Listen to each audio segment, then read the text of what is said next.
Hello বন্ধুরা, সকালবেলা কত তার জাম করে কত কিছু তোলাতুলি করলাম, কারণ ফুল চুরি করলাম, কারোর মানে বেলপাতা তুলে নিয়ে আসলাম, কত কিছু করে নিয়ে এলাম বাজার হাট করে নিয়ে আসার পর। তারপর বিকেলে হঠাৎ করে দেখা গেল যে আমার পুজোটার পক্স হয়েছে, চিকেন পক্স। তার জন্য পুজোটা পুরো বন্ধ হয়ে গেল। কত বড় করে পুজোটা হওয়ার কথা ছিল, কত কিছু নিয়ে আসা হয়েছিল কমপ্লিট করে। তারপরে যেই বাড়িতে একটা ছোট্ট করে বাড়িতে হঠাৎ করে দেখা গেল পুজোটার শরীর খারাপ, তার জন্য পুজোটা পুরো দেবে গেল। দেবে যাওয়ার পথে, কারণ ওরা তো কোনো পুজো আশ্রয় করতেই পারবে না, কারণ ওদের করতেই নেই, পুজো করতেই নেই।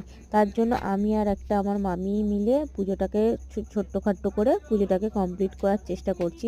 ওই জন্য সবাইয়ের মজাটা পুরো মাটি হয়ে গেছে, দেখেই বোঝা যাচ্ছে। শর্টকাটে পুজোটা করে নেওয়ার ব্যবস্থা করছিল, তার আমরা সব জোগাড়জাত করছিলাম যাতে তাড়াতাড়ি পুজোটা হয়ে যায়। আর এদিকে তো কেউ হাত দিতেই পারবে না বাড়ির লোকেরা।